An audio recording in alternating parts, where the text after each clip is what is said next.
Bismillahirrahmanirrahim. Assalamualaikum warahmatullahi wabarakatuh. Salam sejahtera untuk kita semua. Perkenalkan, nama saya Insinyur Aspul Haryadi STMN. Saat ini bertugas sebagai dosen pada program studi Teknik Kimia, Fakultas Rekayasa dan Teknologi Industri, Kampus Institut Teknologi Kalimantan, pada lingkungan Kemendikti Saintek. Pada saat ini, saya akan melakukan penyusunan dokumen pernyataan diri dosen dalam unjuk kerja Tridharma Perguruan Tinggi atau PDD UKTPT.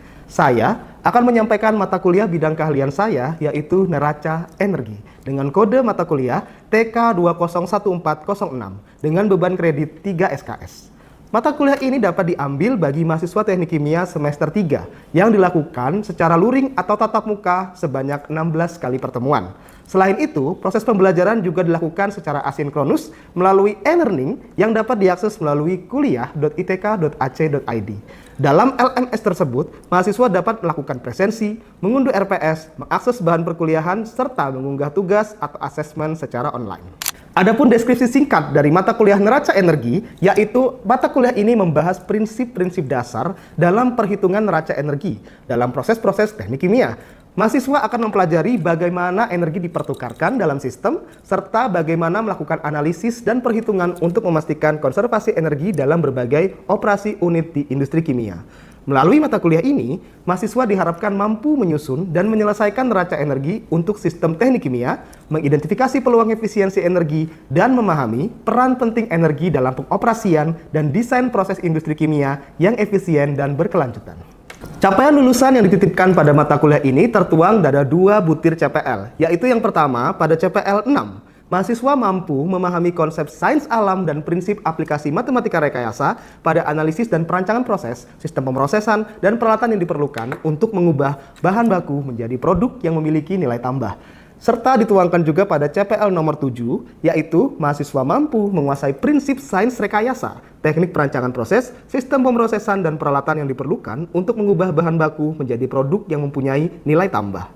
Berdasarkan bulir dari CPL, lalu dituangkan secara spesifik menjadi capaian pembelajaran mata kuliah, yaitu mahasiswa mampu menyelesaikan permasalahan neraca energi pada sistem tanpa dan maupun melibatkan reaksi kimia.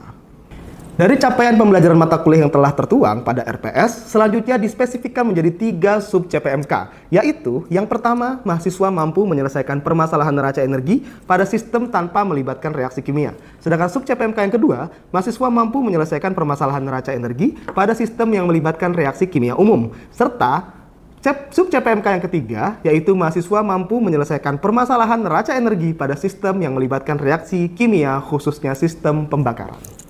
Adapun materi yang disampaikan pada neraca energi ada 8, di mana materi pertama adalah materi pengantar, yaitu terkait dengan konsep umum neraca energi serta hukum konservasi energi.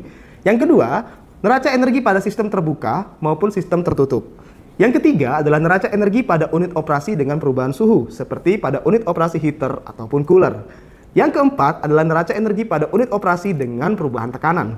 Yang kelima adalah neraca energi pada unit operasi dengan perubahan fasa, seperti pada alat kondenser, vaporizer, atau evaporator. Yang keenam adalah neraca energi pada unit operasi pencampuran. Yang ketujuh, neraca energi pada unit operasi reaktor kimia. Serta yang kedelapan adalah neraca energi pada sistem pembakaran.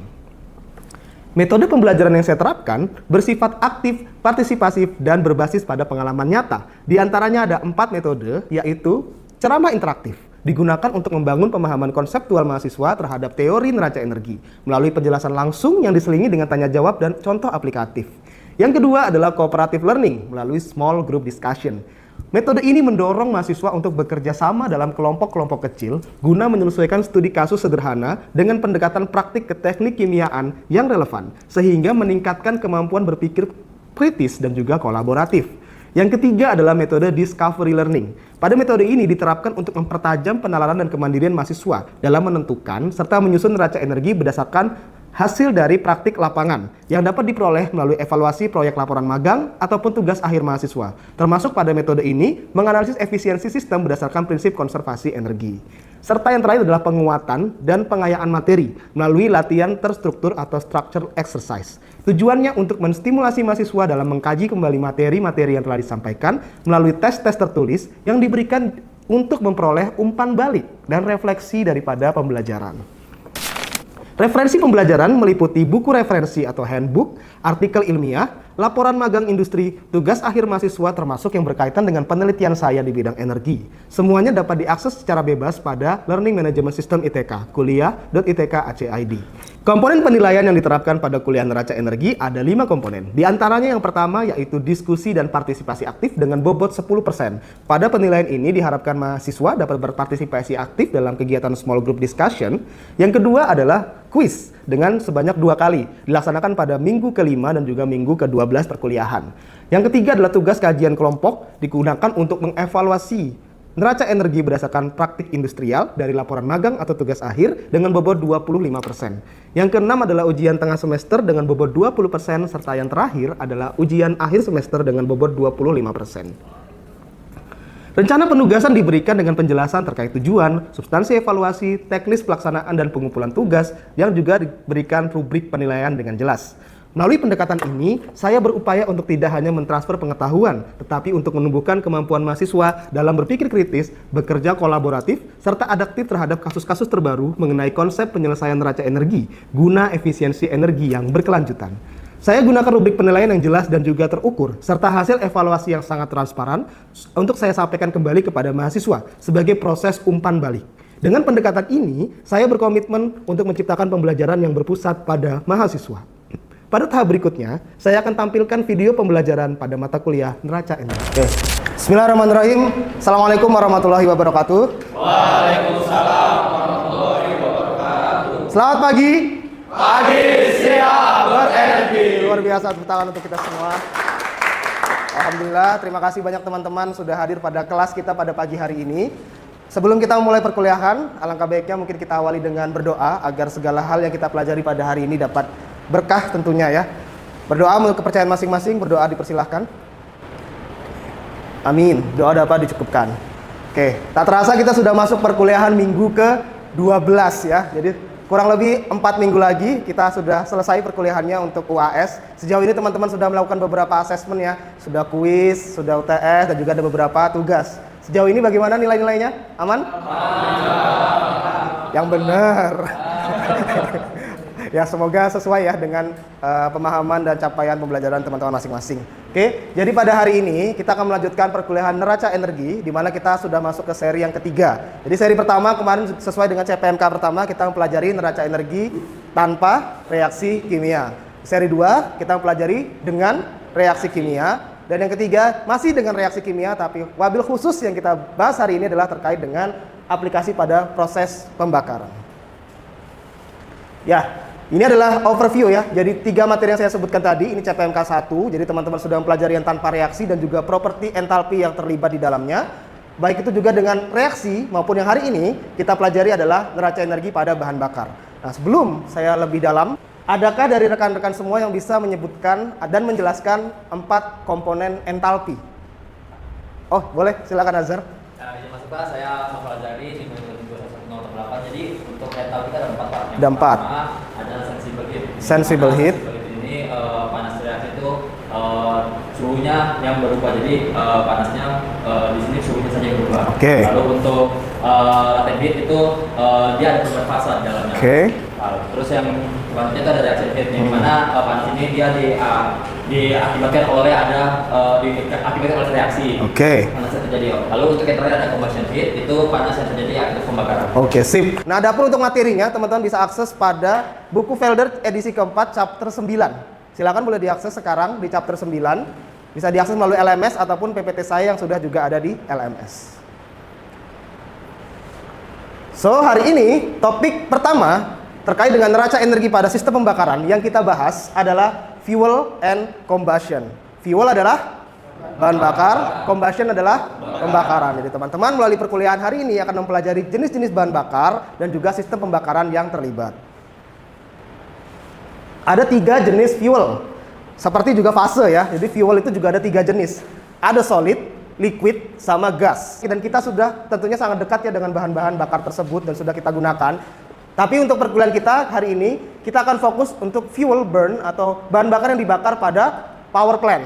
Jadi sesuatu bahan bakar yang aplikasinya di industri terutama adalah untuk pembangkit listrik, baik itu solid, liquid, ataupun gas. Kalau pembangkit listrik solid sudah jelas adalah batu bara ya.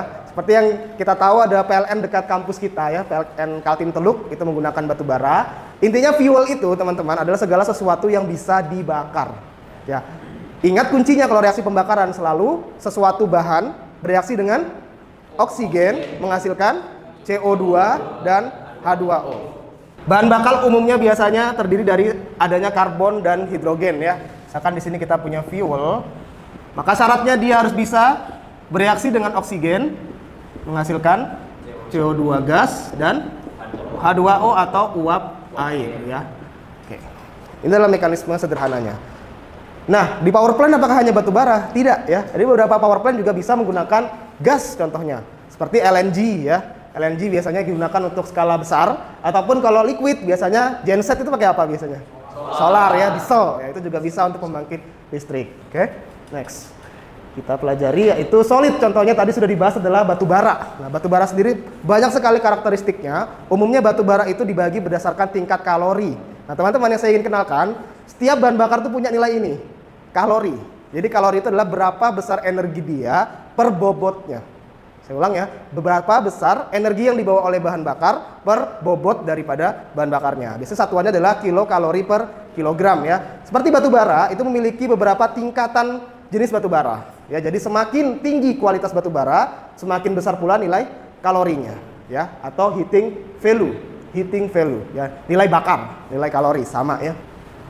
Nah, seperti yang saya bilang tadi, maka properti daripada bahan bakar ditentukan oleh ini, HHV dan LHV.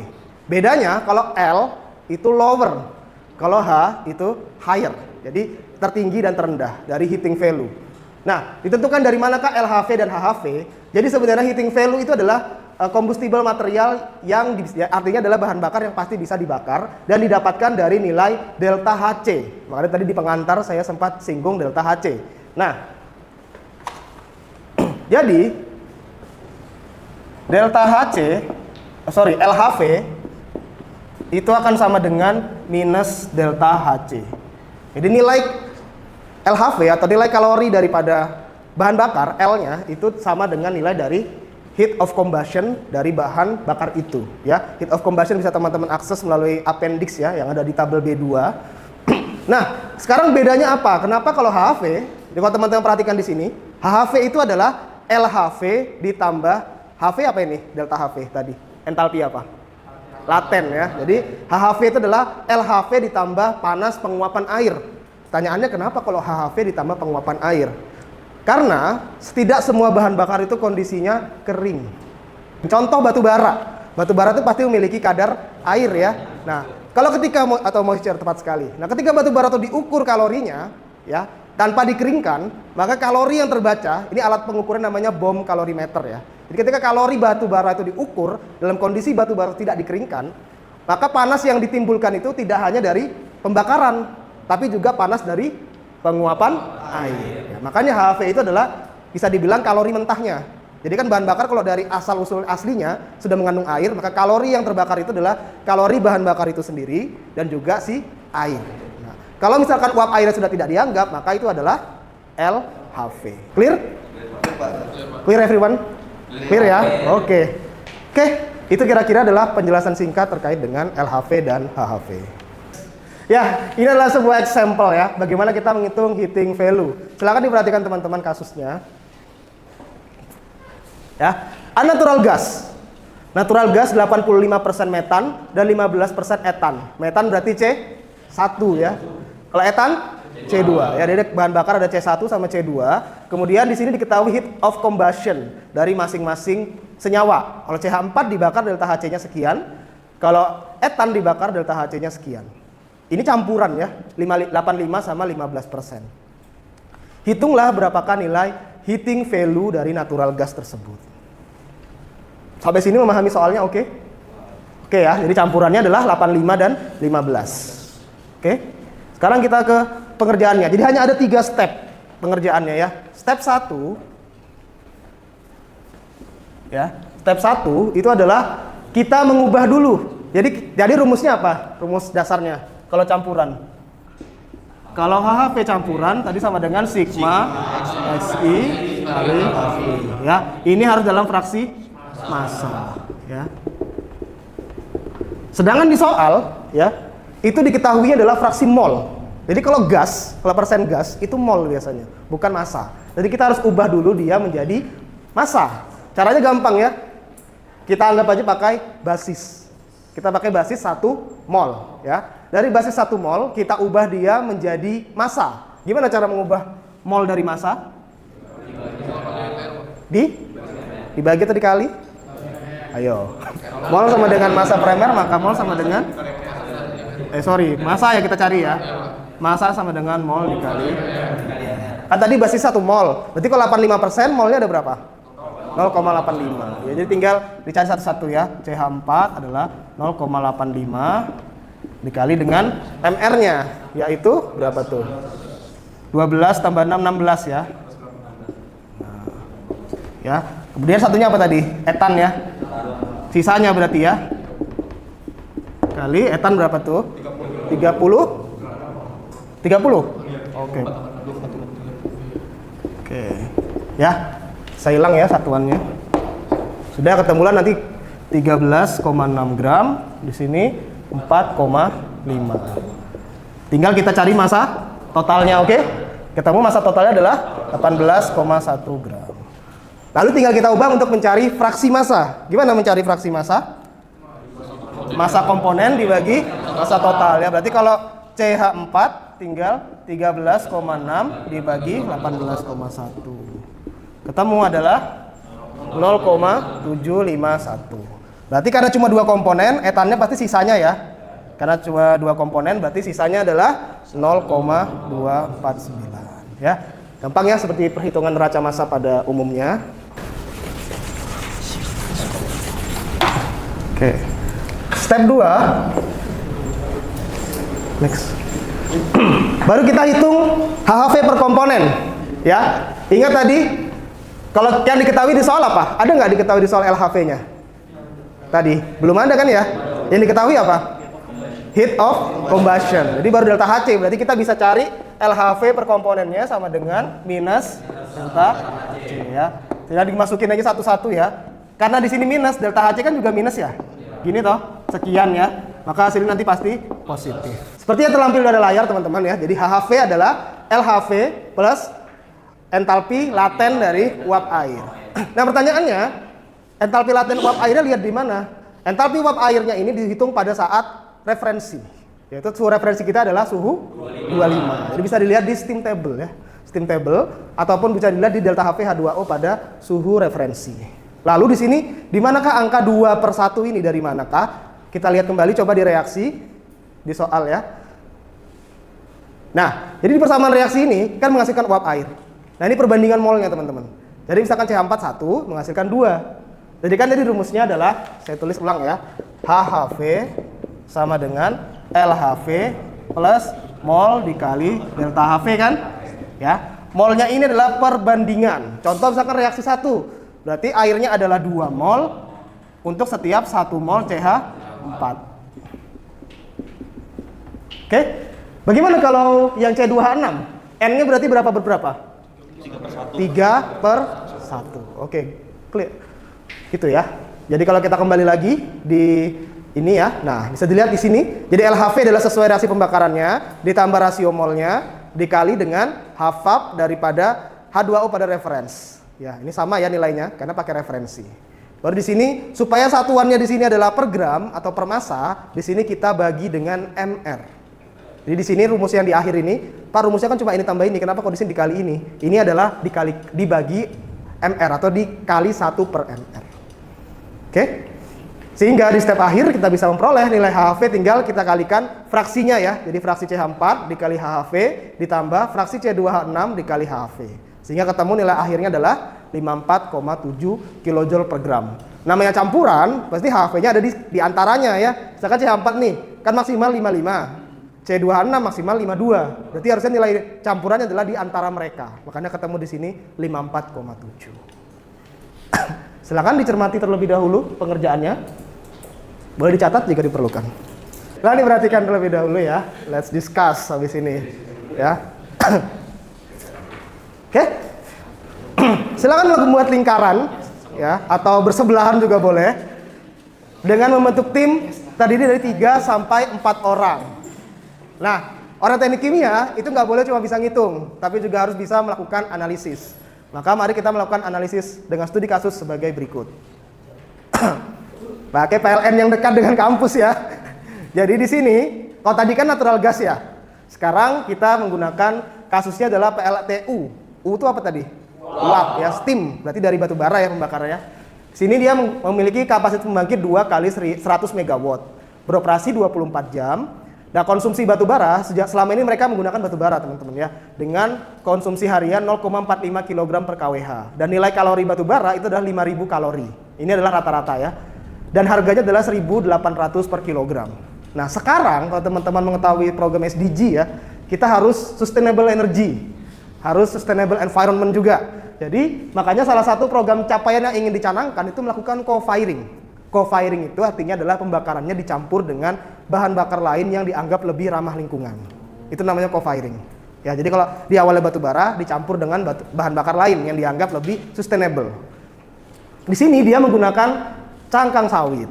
Ya, jadi dia menggabungkan cangkang sawit ini dengan batu bara. Nah, di sini mau di co-firingnya hanya 5%. Jadi mau diganti cuma 5% daripada penggunaan batu bara ini, dengan nilai daripada kalorinya kelapa sawit itu sudah dekat loh sama batu bara ya, 4.200, dan harganya lebih murah. Kira-kira nih, kalian setuju nggak dengan rencana ini? Setuju nggak kalian kalau co-firing ini memperbaiki keadaan?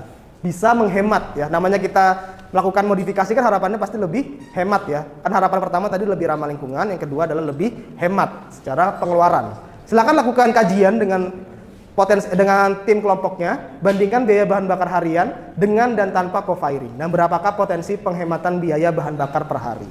Oke, kelompoknya sudah dibentuk ya? Oke, saya kasih waktu selama 30 menit, silakan dipecahkan kasus berikut. Oke, silakan. Kalau mau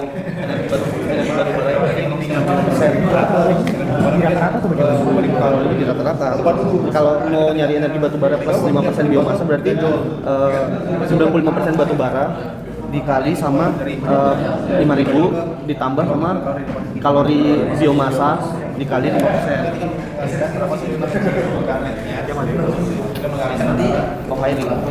Ada yang mau ditanyakan?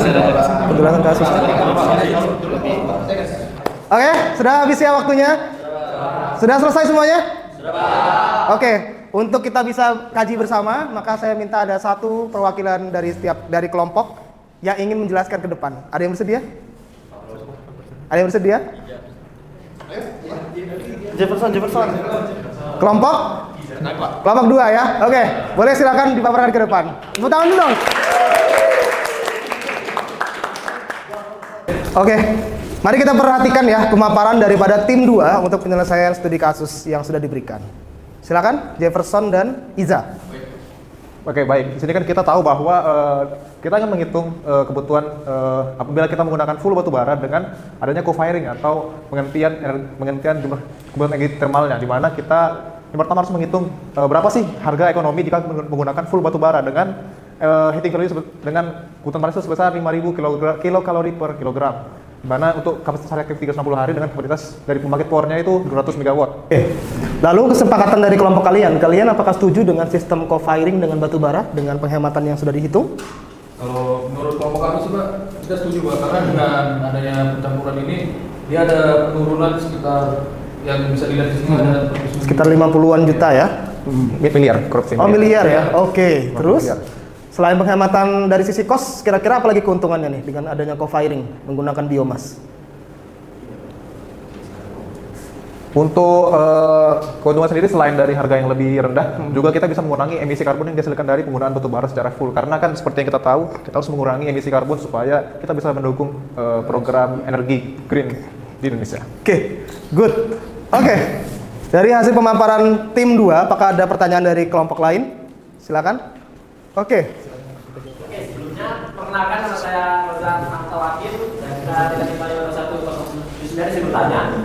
Di sini kan kalian menjelaskan ya mengenai co-firing dan juga tanpa co-firing. Nah, saya izin bertanya dua pertanyaan. Yang pertama, di sini kan kalian menggunakan efisiensi boiler 27%. Nah, menurut kelompok kalian apakah bisa efisiensi boiler itu sampai di atas 50%? Dan untuk pertanyaan kedua, dan di sini kan co-firing menggunakan 5% biomasa. Nah, bagaimana jika biomasanya ini ditambahkan, kalau misalnya kalau kita lihat ya, misalnya biomasanya lebih dari 5%, bisa lihat juga ekonominya juga ikut turun. Nah, saya. Oke, terima kasih Rozan ya. Jadi kalau dari pemaparan Bapak tadi sudah diajarkan untuk boiler sendiri itu ada di maksimalnya di 30% untuk efisiensi. Jadi kalau dia misalnya lebih dari 30 bakal kehilangan energi dan itu tidak efisien lah untuk dilakukan. Jadi kita tarik angka di 70% untuk nilai efisiensi. Oke, untuk yang pertanyaan kedua? Untuk pertanyaan yang kedua, berdasarkan literatur juga untuk co-firing apakah bisa lebih dari 5%? Bisa, tetapi ada batas maksimalnya itu 20%. Jadi bisa disesuaikan lah campuran co-firing dan juga komponen lain yang ada di sana untuk dibakar. Oke, kita berikan aplaus yang luar biasa untuk tim dua. Oke, alhamdulillah tidak terasa ya, sudah 2 jam 20 menit ya sudah kita lalui untuk pembelajaran hari ini. Sisa 10 menit terakhir mungkin kita akan akhiri dengan penyimpulan ya. Jadi kira-kira dari sekian waktu tadi kita sudah belajar, apa saja yang bisa kita simpulkan? Kira-kira ada yang mau mencoba? Saya boleh, Pak. Boleh. Boleh maju ke depan, tepuk tangan dong, udah apa dong.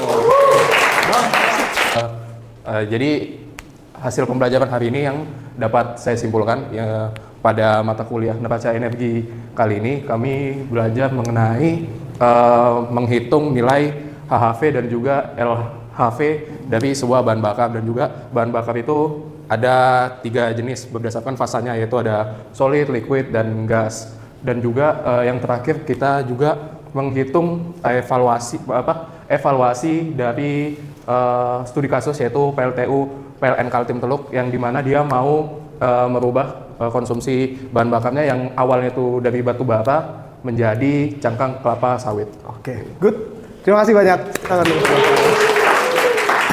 Ya, jadi demikian ya kesimpulan yang bisa kita pelajari hari ini. Kita mengenal seluruh properti terkait dengan fuel and combustion ya. Bagaimana jenis-jenis fuel, bagaimana kita menghitung kebutuhan energinya, dan bagaimana hari ini kita juga mencoba mengevaluasi kebutuhan energinya secara lingkungan dan ekonomi. Oke? Nah, sebelum diakhiri, tadi sudah ya, sudah paham kan ya? Paham. Oke. Maka ada tugas kelompok ya. Ya. Seru kan? Ya, jadi silakan nanti dengan kelompok yang sama bisa mengevaluasi kembali. Tadi kan sudah mengevaluasi dari sisi ekonomi ya. Sekarang lebih dalam akan saya kasih studi kasus lagi. Yang pertama adalah evaluasi dari sisi lingkungan. Jadi di sini kasusnya adalah batu bara. Jadi batu bara akan digunakan sebagai bahan bakar. Nah, di mana salah satu komponen batu bara itu ada es, sulfur. Ya, sulfur itu kan sendiri kalau dibakar akan menghasilkan H2S ataupun SO2. Nah, kan sekarang evaluasi kira-kira dengan penggunaan batu bara ini bagaimana impact environmentalnya, terutama dalam produksi SO2. Sebelum saya tutup, maka saya akan punya kata-kata hari ini. Jadi, kata-kata hari ini, dalam hidup ini jadilah seperti matahari. Mungkin kamu akan tenggelam, tapi kamu akan kembali bangkit dan bersinar. Terima kasih banyak untuk partisipasinya kelas neraca energi A pada hari ini. Apabila ada penyampaian yang kurang berkenan, saya mohon maaf. Saya akhiri, selamat pagi. Assalamualaikum warahmatullahi wabarakatuh. Waalaikumsalam warahmatullahi wabarakatuh. Sekian video pembelajaran mata kuliah neraca energi pada program studi Teknik Kimia Fakultas Rekayasa dan Teknologi Industri Institut Teknologi Kalimantan. Video ini digunakan sebagai salah satu persyaratan penyusunan dokumen pernyataan diri dosen dalam unjuk kerja Tridharma Perguruan Tinggi. Semoga dapat menjadi pertimbangan yang baik dalam proses pengajuan sertifikasi dosen gelombang 1 tahun 2025. Demikian, saya mengucapkan terima kasih banyak atas perhatiannya. Wassalamualaikum warahmatullahi wabarakatuh.